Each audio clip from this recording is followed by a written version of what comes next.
Сегодня тема, которую я когда-то уже пытался поднимать, но из-за темпов и обилия новостей дня сегодняшнего, новостей со всех властей, тема, что называется, ушла из повестки геоэнергетики инфо. Виноват, каюсь, приложу максимум усилий для того, чтобы исправиться.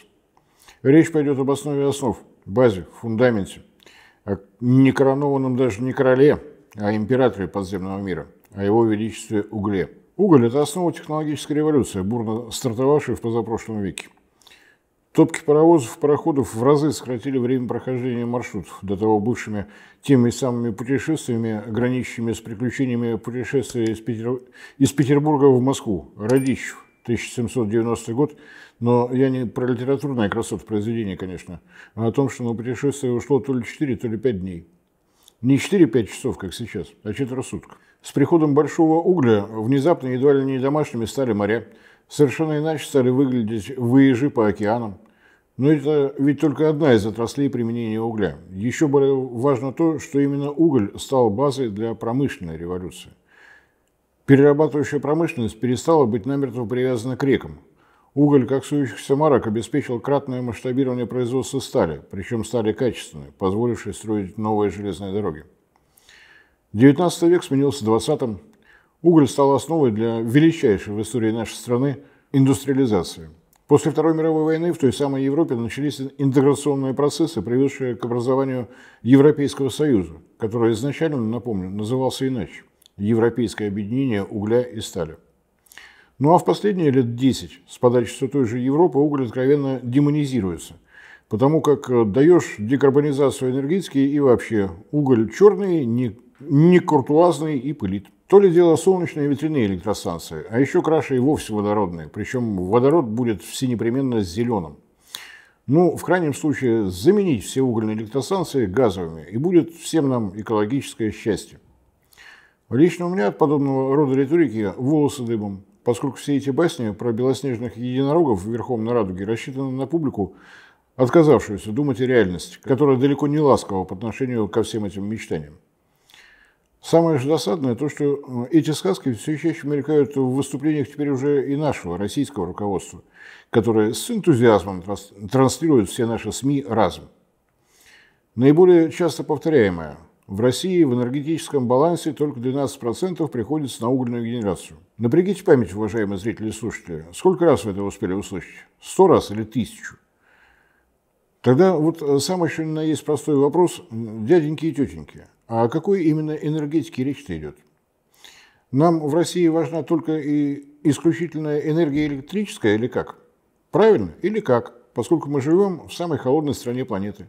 И 70% первичных энергетических ресурсов у нас уходит на генерацию энергии тепловой. Тепловая энергия. Просто прислушайтесь, как уютно звучит. Тепловая энергия – это сотни и тысячи угольных котельных и сотни тысяч угольных печек в индивидуальных домах. Можно много-много слов говорить про газификацию Дальнего Востока, но даже самые красивые слова не обеспечат появление геологических структур, пригодных для создания подземных хранилищ газа. Напомню, что самое восточное из подземных хранилищ в распоряжении «Газпрома» находится в Ханты-Мансийском автономном округе. А без ПХГ создание газораспределительных сетей крайне проблематично. А это значит, что нам нужно перестать стоять на голове и встать ногами на землю.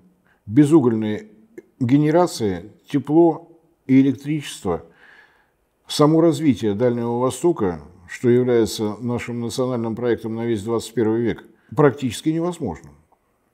Да, технологическое и научное совершенство атомных электростанций вызывает не только уважение, но и интеллектуальное наслаждение.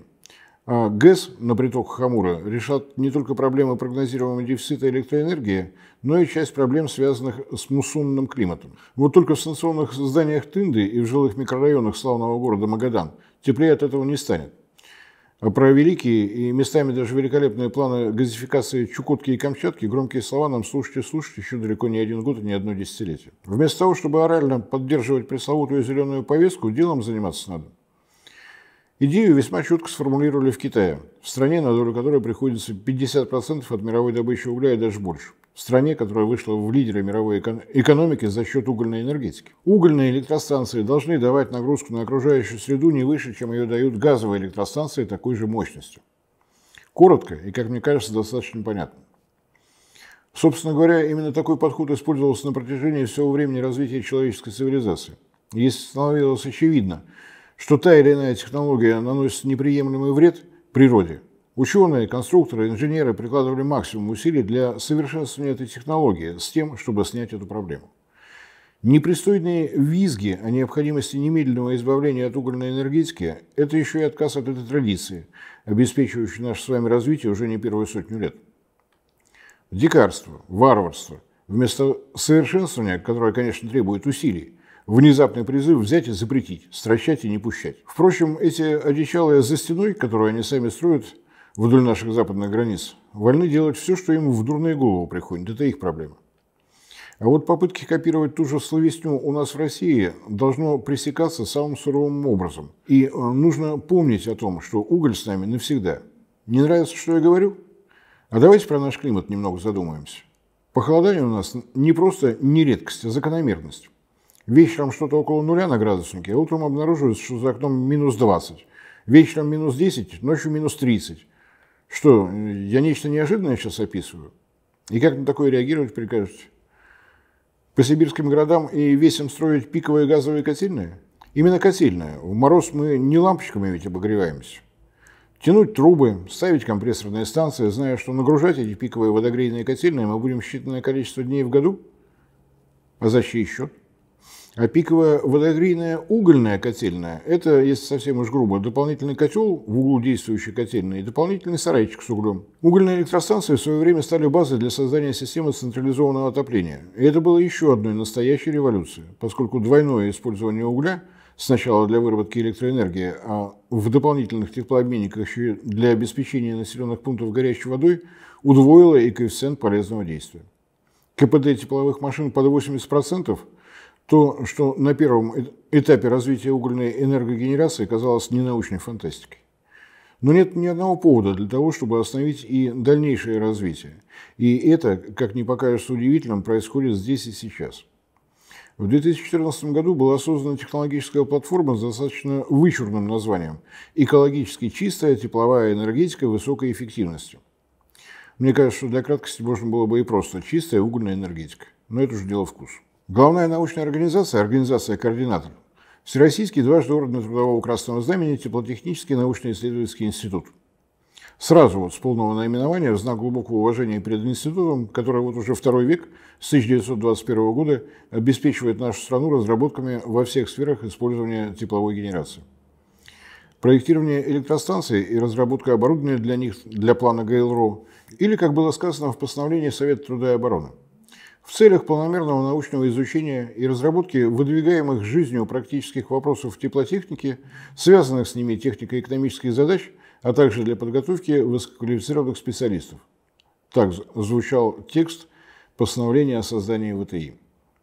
Вот сейчас просто с трудом удерживаюсь от того, чтобы не сорваться в рассказ об истории этого института, но тем не менее оставим это для какого-нибудь следующего раза. В научном консорциуме технологической угольной платформы 10 институтов, в которые входит и Курчатовский, 9 производственных предприятий. Без Атоммаша, конечно, не обошлось. Не просто так, ведь Игорь Курчатов и Анатолий Долежаль в 40-е годы атомные реакторы называли урановыми котлами. А вот генерирующих компаний всего 3. И, само собой, этот огромный список с блеском подтверждает либеральные экономические идеи про эффективного частного собственника и про костное, неповоротливое, не желающее рисковать новыми направлениями экономики государство. Интеррао, РАО «Энергетические системы Востока», это подразделение Росгидро, и «Газпром Энергохолдинг». Но особенно впечатляет, конечно же, список участников из числа угледобывающих компаний. Огромное такое впечатление. Таковых просто нет. Вот как в святые 90-е приватизировали целиком и полностью угольную отрасль, так частные компании и рванули развивать технологии использования угля. Рванули и до сих пор рвутся. Курирующий государственный орган ровно один – Министерство энергетики, полномочия которого, напомню, сужены до функции былого Министерства электрификации РСФСР. И сколько бы угольный департамент министерства не прилагал усилий для того, чтобы поддержать развитие этой технологической платформы, этих усилий не будет достаточно до той поры, пока многоуважаемые государственные мужи из числа депутатов и сенаторов не приложат усилия для изменения регламента работы Минэнерго. Финансовая поддержка только со стороны, нет, неэффективного частного банка с эффективными частными собственниками, а только от «Газпромбанка». Я не удержусь от цитирования перечня технологий, которые включены в технологическую платформу «Экологически чистая тепловая энергетика высокой эффективности». Но расшифровку, то есть условный перевод на понятный язык, оставлю на потом. Парогазовые установки мощностью до 1000 МВт с КПД до 60%. И перспективные технологии с использованием топливных элементов, обеспечивающих КПД до 70%.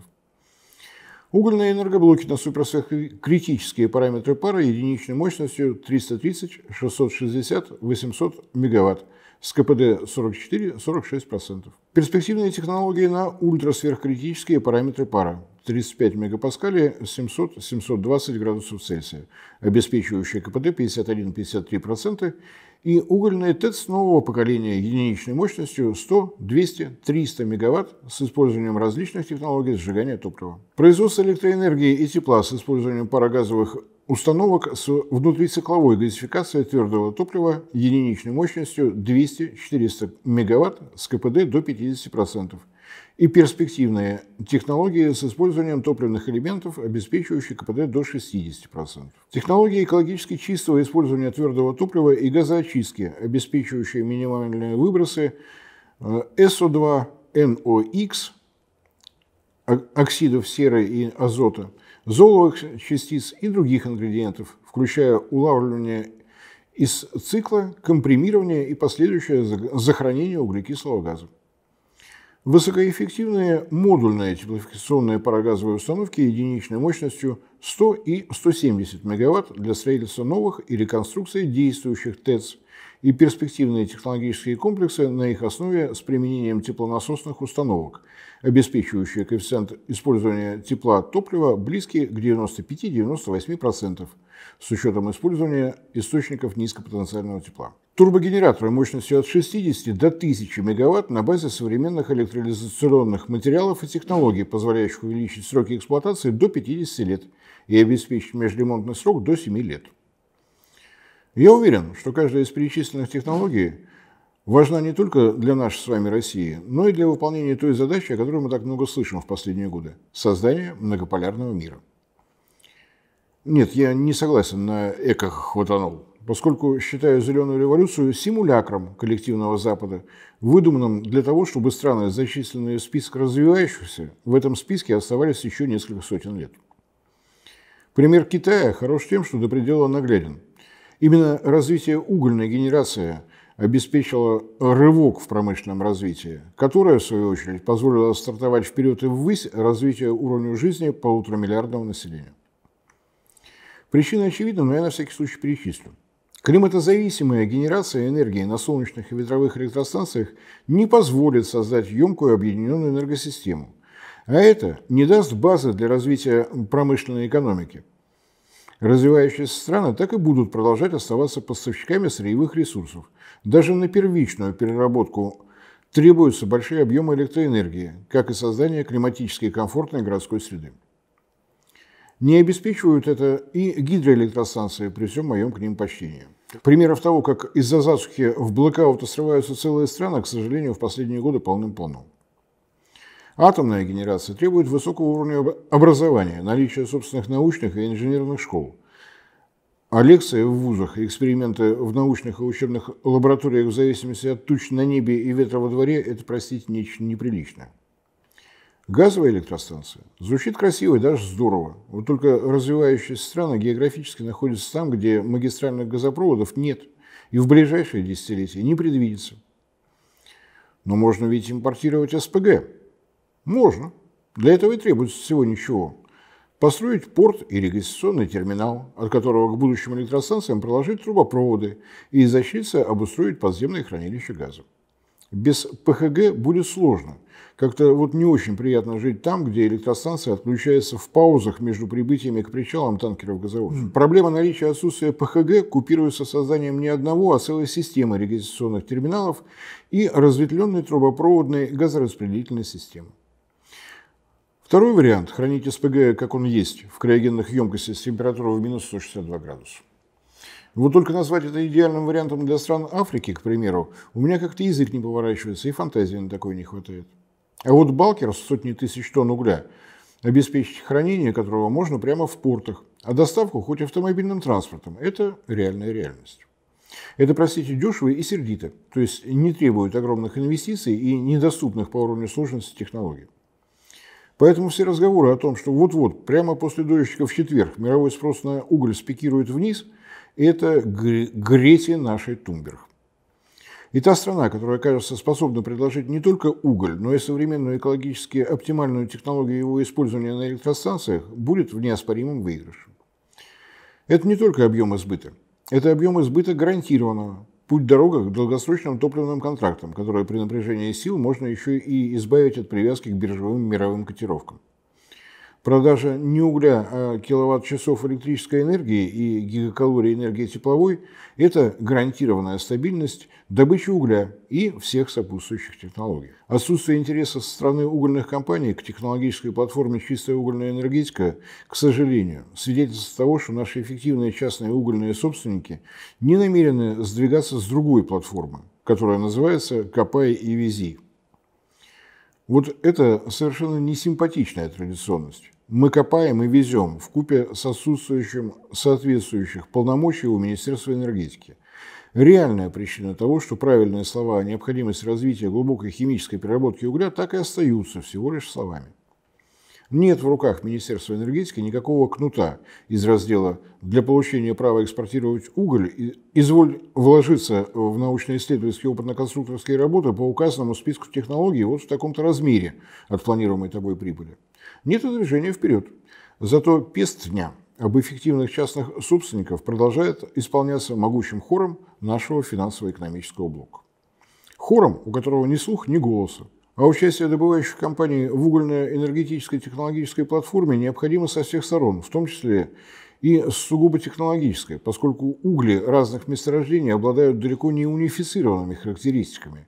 И это, разумеется, необходимо в обязательном порядке учитывать при разработке каждой из перечня технологий, которые я только что зачитывал. Уголь вообще многогранен. Многогранен настолько, что в одной передаче даже вводные понятия целиком дать и то не получится. Однако для того, чтобы понимать происходящее в угольной отрасли России и в том, что происходит на мировом рынке, минимум минорум знаний просто необходим, без него никак. Сегодня без полного комплекта подробностей оставим это на сладкое.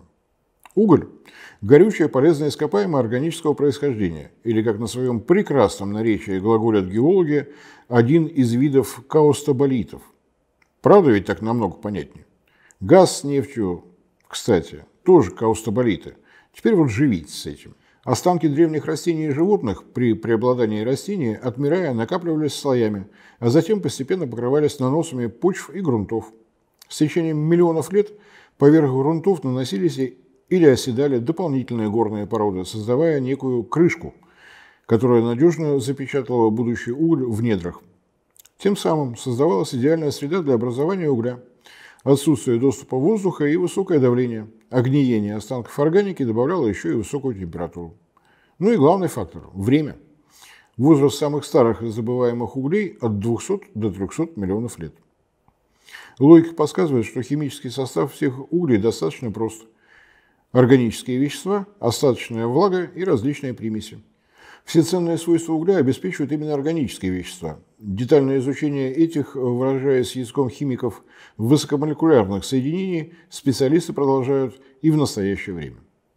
Ну и раз уж про химиков вспомнили, то по набору химических элементов уголь – это углерод как основа, в меньших количествах присутствует кислород, водород и сера, в еще меньших – соли органических кислот и металлоорганические соединения. Чем меньше примесей, то есть чем больше углерода, тем ценнее марка угля. Накоплению углерода так и называют углефикация. Вот по степени углефикации и пройдемся в направлении снизу вверх. Торф – недозревший уголь на самом-то деле. Слабо разложившиеся остатки органики, гумус, минеральные частицы и до 95% воды. Проскакиваем мимо, хотя тема, конечно, достаточно интересна. Чуть больше возраст, чуть меньше воды. Горючие сланцы. Уже не торф, но еще не уголь. Еще более интересная тема. Напомню для затравки, что первый этап газификации Ленинграда и области и Эстонской Советской Социалистической Республики базировался на добыче и переработке горючих сланцев Прибалтийского бассейна. На северо-востоке Эстонии был построен первый обогатительный урановый комбинат Советского Союза. В настоящее время при котировках нефти под сотню за баррель в Эстонии становится рентабельным производство дизельного топлива. Надеюсь, что заинтриговал. И двигаемся дальше. Следующее по углефикации – бурые угли. Нет, не бурый уголь, а именно бурые угли во множественном числе. Мягкие, землистые, матовые, лигнитовые и плотные. Бурые угли подразделяются на 3 стадии и на 3 класса. При написании это буква «Б» на кириллице. И сколько там букв и цифр после. Увидите, не пугайтесь. Разумеется, чем меньше воды и чем больше углерода, тем выше выделение тепла при сгорании и меньше летучих веществ, которые в самом примитивном случае в печке, в буквальном смысле слова, улетают в трубу. По советскому и российскому ГОСТу в бурых углях летучих веществ больше 41%. Можете проверить, как это выглядит, побродив по частному сектору Читы в холодное время года. Уверяю, не понравится слово вообще. Но и это отдельная тема для разговора. В качестве анонса могу только сказать, что над этой проблемой основательно задумались специалисты угольного департамента Министерства энергетики.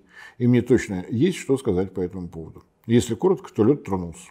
И вот на буром угле начинается то, что делает тему марок угля еще более сложной.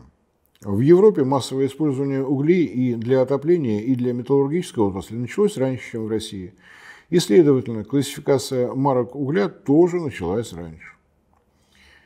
Наша и европейские классификации совпадают далеко не полностью, поэтому отслеживать происходящее на нашем внутреннем рынке и на рынках мировых далеко не просто, хотя, пожалуй, и достаточно занимательно. То, что у нас называется бурым углем, в Европе именуется лигнитом. Вот только летучих веществ в их лигнитах больше 45%, на 4% больше, чем в нашем буром угле. Но это было бы еще ладно. Куда занимательнее то, что в российской классификации теплота сгорания бурых углей определена от 6900 до 7500 килокалорий с килограмма. А в европейской теплота сгорания лигнитов до 6800 килокалорий все с того же килограмма. Не знаю, утешу я кого-то или нет, но это просто факт. В домах европейцев горящий лигнит дает меньше тепла, зато больше дыма и копоти, чем наш бурый уголь в наших печах и каминах. Повторяю, не злорадствую, просто констатирую факт. Еще выше по степени углефикации каменный уголь. И вот тут становится совсем сложно, поскольку марок такого угля почти десяток. Если смотреть на их список глазами профессионалов, то все выглядит совершенно логично. Чем выше качество марки, тем ниже процентное содержание летучих веществ и тем выше содержание углерода. Длиннопламенный уголь летучих веществ 39% и выше, а угля тощего, не ухмыляйтесь, так назвали эту марку, так и используют вот такое название, всего 12%. Углерода в длиннопламенном угле 76%, в тощем угле целых 90%. Поэтому вот такой классификации нам долгое время было вполне достаточно. То самое долгое время, когда большая Россия жила и работала в условиях плановой экономики, что позволяло каждую конкретную марку угля привинчивать к конкретным потребностям. Вот с этого месторождения уголь отправляем на электростанции, с этого в котельные и бытовым потребителям. А вот это месторождение настолько прекрасно, что на его углях будет базироваться металлургический комбинат. Но плановая экономика с вот такой ее рациональностью ушла в прошлое. На ее место пришел рынок с его невидимой рукой и прочими биржевыми системами ценообразования. Будут брокеры с дилерами разбираться во всех тонкостях в выходе летучих веществ, в содержании углерода? Ага. Вы еще про зольность вспомните и про задержание этих самых металлоорганических соединений им попробуйте что-нибудь сказать. Им чего попроще, чтобы голову не грузить. И за основу в наши рыночные времена берут теплообразование. Берут и получают полный кавардак, к сожалению. Теплота сгорания длиннопламенных углей, самых простеньких из марок каменного угля, от 7500 до 8000 килокалорий с килограмма. Теплота сгорания замечательного тощего угля от 7300 до 8780 килокалорий с того же килограмма. Пересечение по этому единственному критерию, да еще и в комплекте с несовпадением марок по европейской классификации, катастрофические. Путаница немалая, и далеко не всегда это дает полезное следствие. В мировой торговле эталонными сортами угля считают австралийскими. Градация цен именно по килокалориям или в мегаджоулях, но тут ничего сложного. 4,2 джоуля равны 1 калории. Калькулятор нам в помощь. По этим котировкам ориентируются наши прелестные Министерство финансов и Министерство экономического развития. Градация именно по теплоте сгорания. Полезное для российской экономики следствие, наши угольные компании стали активно строить и вводить в эксплуатацию обогатительные фабрики. Логика проста. Если хочешь, чтобы твоя продукция попадала в более высокие по стоимости категории, вложись в то, чтобы убрать пустую породу, подогнать размеры угля под необходимые нормативы. Что не полезного? Порядка 10% каменного угля – это угли коксующиеся, крайне необходимые металлургической отрасли. Такие угли частенько для простоты так и называют – металлургические. В коксующихся углях присутствует витрен, вещество, обеспечивающее способность угля спекаться при его прокаливании без доступа воздуха. Образующаяся при этом шихта позволяет науглероживать железную руду. На выходе из нее получается чугун. При этом советский ГОСТ определяет в качестве коксующихся углей совершенно определенные его марки. Ж – жирные, ГЖ – газовые жирные, К – коксовые и ОС – отощенно спекающиеся. Классические марки энергетического угля – Б – бурый, Д – длиннопламенные и ДГ – длиннопламенные газовые. Я просто вынужден останавливаться на этом подробно, поскольку вот эти химические подробности в последние годы стали чрезвычайно важны для налогообложения наших угольных компаний, напрямую влияя на уровень рентабельности их бизнеса. Вершина пьедестала марок угля по степени углефикации – антрацит, в котором более 91% углерода и не более 8% летучих веществ. Соответственно, рекордной является его теплота сгорания от 8100 до 8750 килокалорий на килограмм. Поскольку витрена в антраците или вообще нет, или его содержится только минимальное количество, именно антрацит является оптимальной маркой угля для производства энергии, вплоть до использования в производстве стали. Обозначение литера А, причем что в нашей классификации, что в любой другой. Итожим. По степени углефикации снизу вверх. Торф, горючие сланцы, бурые угли, каменные угли и, безусловно, чемпион – антрацит. Я сегодня специально не касаюсь массы прочих нюансов. Содержание вредных веществ, серы, мышьяка и так далее. Содержание влаги и тому подобного, хотя это, конечно, немаловажно. Вернемся и к этому, если есть заинтересованность. А сегодня чуточку о другом. Мы с вами живем в мире этой, свободной конкуренции и открытой экономики. Потому уже почти и поверили, что деньги – это самое важное. И в отношении угольной отрасли России, положа руку на сердце, это почти чистая правда. В нашей стране нет ни одной государственной угольной компании. Нет ни одной угольной компании с государственным участием. Только и исключительно эффективные частные собственники. Хорошо это или плохо? Одним словом не ответишь. Тонкую грань между стратегической важностью для государства и экономическими интересами частных компаний стоит анализировать без спешки и максимально объективно. В этой отрасли всего около 150 тысяч занятых. На фоне нефтяной, газовой и даже атомной отрасли скромно. Но более 200 миллионов тонн угля в год потребляется внутри России. И это потребление – это свет и тепло в наших домах и основа существования металлургической отрасли. Теоретически, одно рабочее место в угольной отрасли должно обеспечивать 8 рабочих мест в смежных отраслях. Но практически у нас этого и близко нет. И таких угольных парадоксов куда как больше одного, так что торопиться с выводами точно не стоит. А начинать надо от печки, от мировых и внутренних цен на угли разных марок. И вот тут есть тонкий коммерческий момент, если касаться ценовой пирамиды марок угля. Она не совпадает с углефикационной иерархией. Да, дешевле всего бурый уголь, но самой дорогой маркой является не антрацит, а коксующиеся марки каменного угля. Причин целых две. Коксующийся уголь – это всего 10, максимум 15% в общем объеме добываемого каменного угля. При этом 75% мировой металлургической отрасли работает на угольном коксе. Сейчас внезапно особо модной становится тема использования в черной металлургии водорода всех его цветовых оттенков. Но во всех бодрых репортажах о небывалом прогрессе в этом направлении ни с каким мелкоскопом не обнаружить и байта информации о том, какой становится при этом себестоимость конечной металлургической продукции. Оставшиеся 25% металлургической отрасли – это вовсе не водород, а переплавка металлолома в электрических печах. Но в этом случае сделать бизнес стабильным крайне непросто. Зависимость от поставщиков металлолома критическая. Так что углефикация – это одно, а пирамида цен – другое. Бурый уголь, энергетические угли, среди которых самым дорогим является антрацит, а чемпион по стоимости – коксующийся каменный уголь. Традиционно превышение стоимости коксующегося над энергетическим порядка 50%. Вторая особенность – колебания котировок на мировых биржах для металлургических углей куда как менее размашисты, чем котировки угля энергетических марок. Это спрос на выработку электроэнергии от погоды, от времени года зависит, от успешности или неуспешности конкуренции с природным газом. А металлургам до всех этих нюансов дела нет.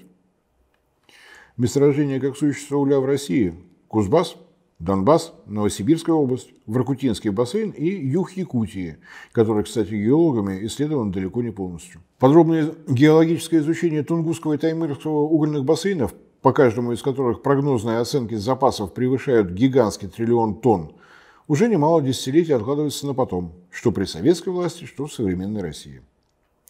Нам, извините, только не поднять, да и прохладно в тех местах.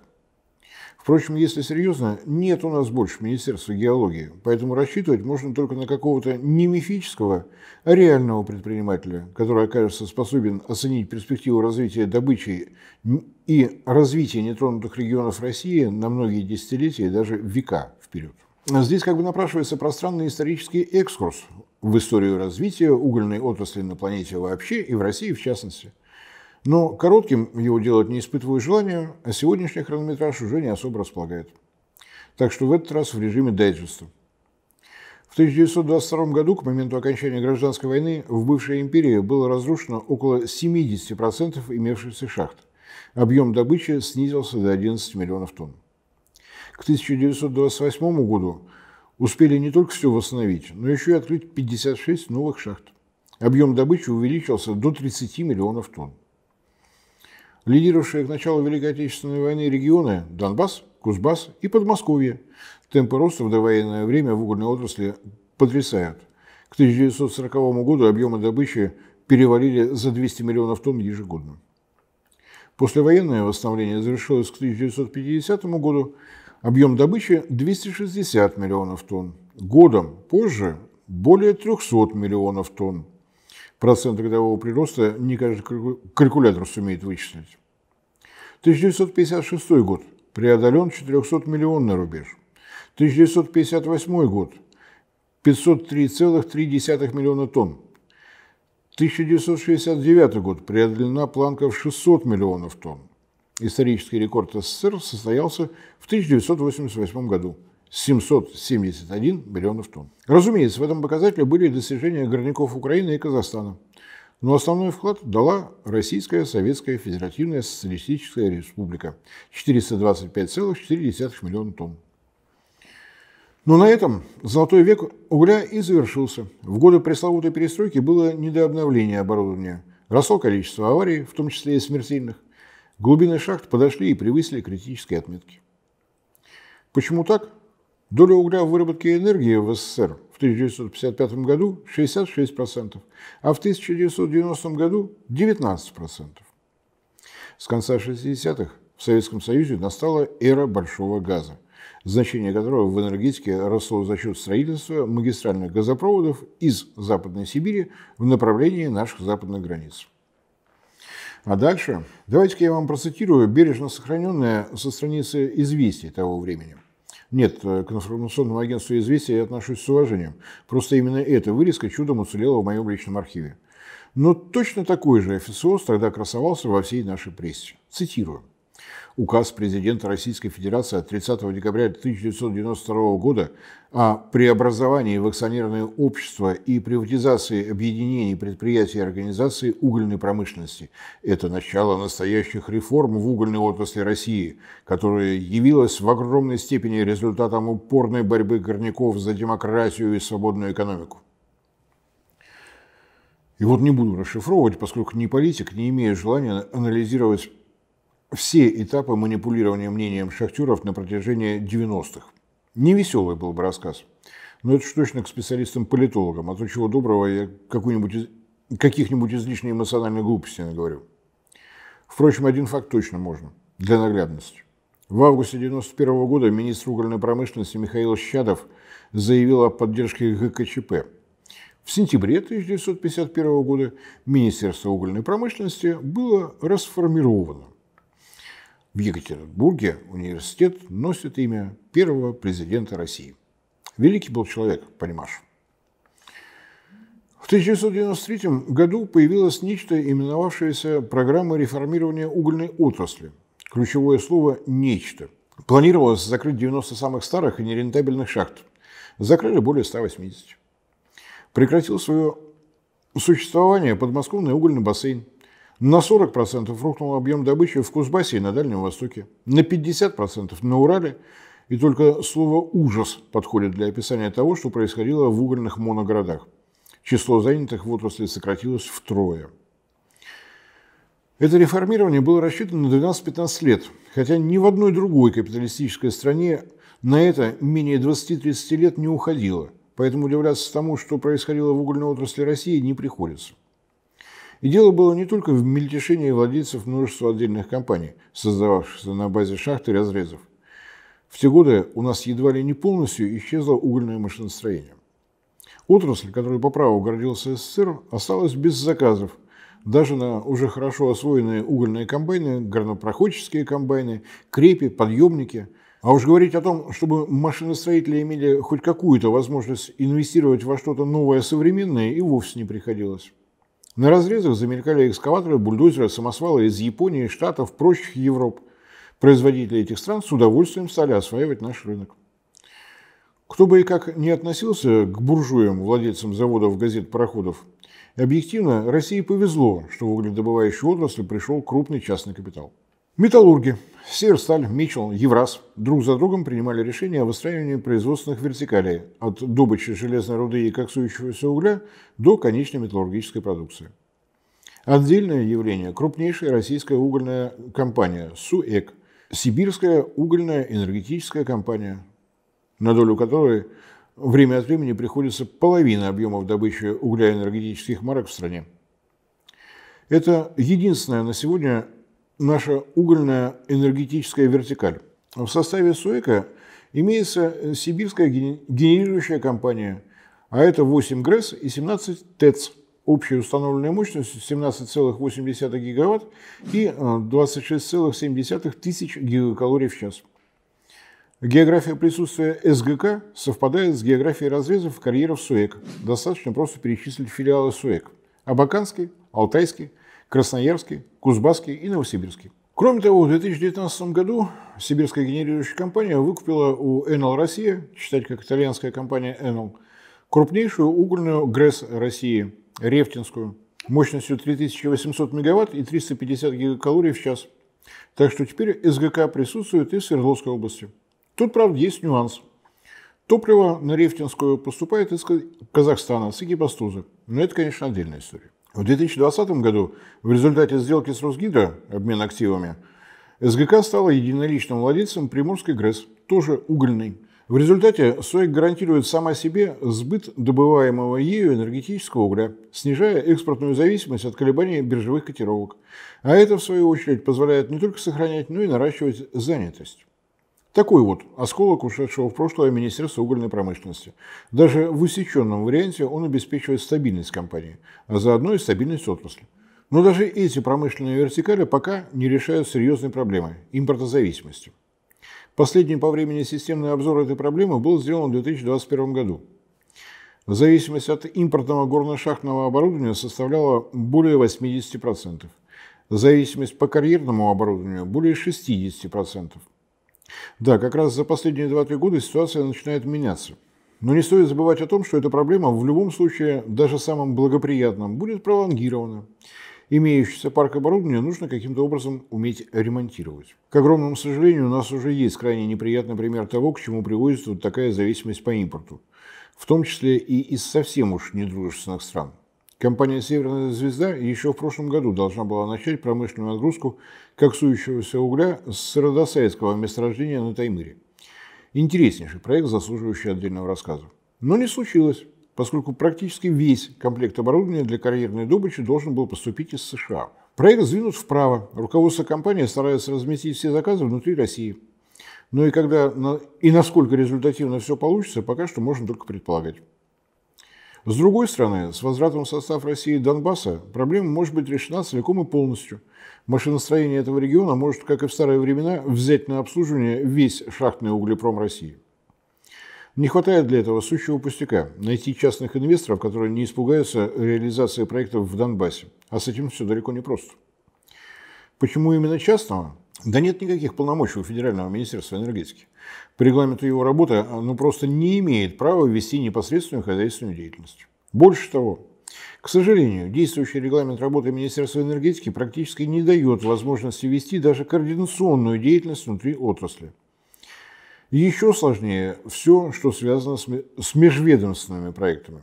За производство любого промышленного оборудования отвечает Министерство промышленности и торговли. Хотя очевидно, по крайней мере, на мой личный взгляд, что Минпрому далеко не всегда ясно все, что требуется для удовлетворения спроса внутри огромной энергетической отрасли вообще и в таком сложном секторе, как угольный.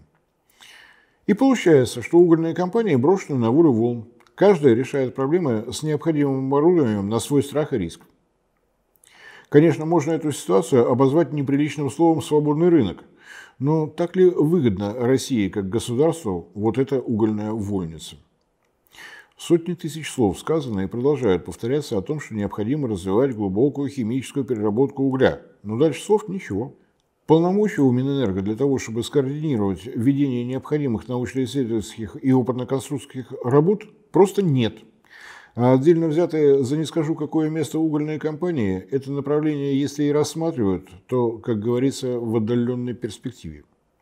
Какой такой процесс Фишер-Тропса вместе с газификацией угля и метаном угольных пластов, если у КАМАЗу беда с ковшом, для катерпиллеров окончательно пропали шины, а китайская техника при сибирских минус 50 просится в гараж до весны?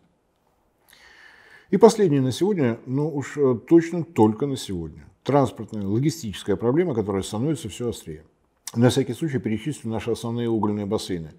Кузбасс, Иркутская область, Новосибирская область, Якутия, как пример Кемеровская область, которая дает более половины добываемого в России угля. До Дальнего Востока и до западной границы по 4500 километров, и только железная дорога. До берега Черного моря чуть ближе, но от этого ни разу не легче, поскольку импорт все больше сдвигается в Индию и в Китай, а до них из Черного моря только вокруг половины Европы и через Суэцкий канал. Воркутинский угольный бассейн едва жив, добыча идет только под Воркутой и только в интересах Северстали. А Северсталь интересует только коксующийся уголь для ее металлургических заводов. Никакая приватизация объединения «Инта-Уголь» от банкротства абсолютно всех ее шахт не спасла. Моногород на грани полного исчезновения, хотя и руководство города, и руководство Республики Коми прилагают максимум усилий для создания новых рабочих мест. Причина – транспортный вопрос, поскольку единственная железнодорожная магистраль, идущая к портам Балтики, проходит через московский железнодорожный узел, перегруженный куда как более маржинальными для РЖД грузами. Проект строительства дороги Воркута-поселок Усть-Кара протяженностью 200 км был готов уже в середине нулевых, сдвинут вправо. Дорога Сосногорск от имеющейся станции, порт Индиго протяженностью 600 км, проект, который входит в состав сразу 5 стратегий развития Республики Коми, Нинского автономного округа, Севморпути, Арктики, пространственного развития РЖД, сдвинут вправо. Восточный полигон, в первую очередь расширение которого вместо 2017 года была завершена только в 2022 году, огромная головная боль для угольщиков Кузбасса, Новосибирской и Иркутской областей, Хакасии и Якутии. Никакие соглашения РЖД с региональными властями по вывозу угольной продукции толком не выполняются. Только через скандалы, только за счет обращения в правительство. Проект северного широтного хода, который в принципе мог бы дать возможность выхода угля в акваторию СМП через порт в Ямбурге, который некогда был крупнейшим речным портом СССР, сдвинута вправо.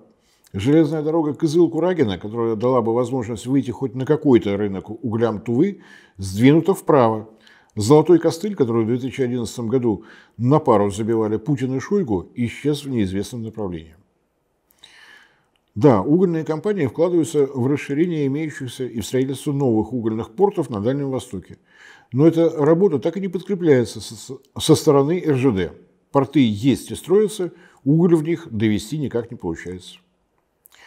Нельзя сказать, что нет у нас попыток обойти оперативность и аккуратность великолепной РЖД. Есть, и некоторые уже частично реализованы. Я имею в виду переходы в Китай, в Забайкалье и через Амур в Амурской области. В 2012 году было завершено строительство Амуро-Якутской железнодорожной магистрали. Но в те же годы решением РЖД был ликвидирован отрезок дороги от Сковородино до Джалинды на берегу Амура, где существовала переправа на китайский берег, в Махе.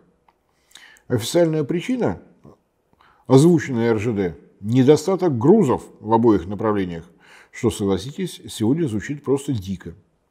В настоящее время руководство Якутии, Амурской области, Китая и Якутской железной дороги на сегодня, последняя организационно, входит в состав РЖД.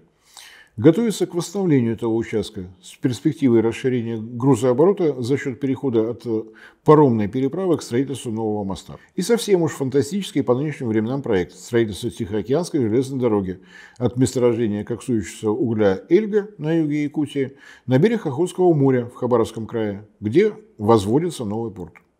С учетом разъездов более 600 километров в прелестных климатических условиях юга Якутии. Ни копейки бюджетных денег и никаких налоговых льгот.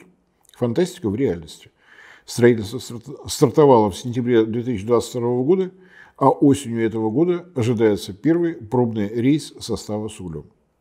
2 года, 531 километр пути с чистого листа в условиях вечной мерзлоты и необходимости строительства более 2 десятков больших и малых мостов. И вот здесь мы переходим к еще одной и весьма существенной проблеме – к налогообложению отрасли. Тема велика и обширна, но я намерен в обязательном порядке ее рассмотреть во всех подробностях. А сегодня только коротко. Вывозная пошлина на энергетический уголь по-прежнему обнулена, а вот коксующийся уголь этой пошлиной обложен по полной программе. Даже сейчас, когда идет строительство Тихоокеанской железной дороги и порта на мысе Манорский, что в действующих ценах требует инвестиций в размере 147 миллиардов рублей. В моей голове это толком не укладывается. Компания «Эльга-Уголь» не просит ни финансирования, ни налоговых льгот, не требует каких-то усилий со стороны многоуважаемой РЖД. Но Министерство финансов считает своим долгом дополнительно нагрузить проект, на который не рискнули идти даже в советские времена. В общем, продолжение темы будет, поскольку сегодня получается только самый беглый обзор всего того, что происходит в нашей угольной отрасли. Я даже не успеваю коснуться того, что все 100% морского экспорта угольной продукции из России осуществляется на зафрахтованных за пределами нашей страны балкерах. И это еще одна тема, требующая межведомственного согласования.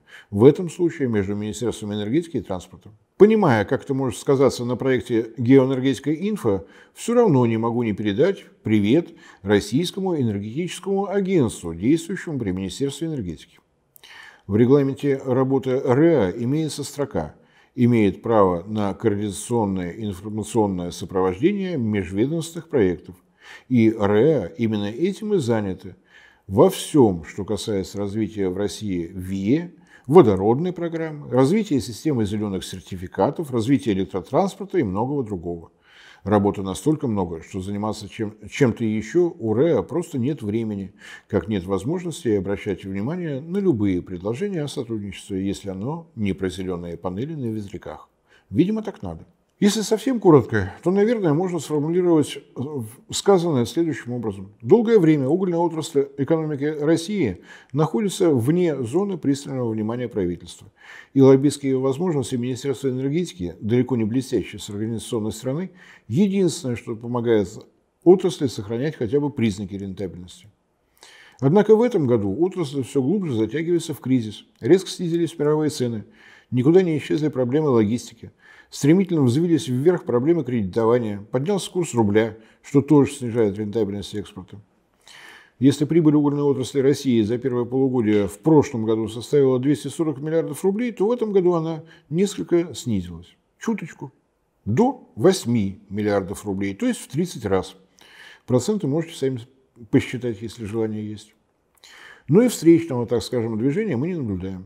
Угледобывающие компании не участвуют в технологической платформе экологически чистая тепловая энергетика высокой эффективности, не находят возможности объединения для решения проблемы импортозависимости и развития новых направлений применения угольной продукции. Строительство Тихоокеанской железной дороги на сегодня единственный крупный логистический проект от угольщиков, при этом ни в коей мере не поддерживаемый государством. Это не значит, что ситуацию нужно описывать как «караул, все пропало». Да, проблемы есть, но есть и возможность их решения. Вот об этом мы поговорим. А на сегодня дебютную угольную передачу завершим. Продолжение следует.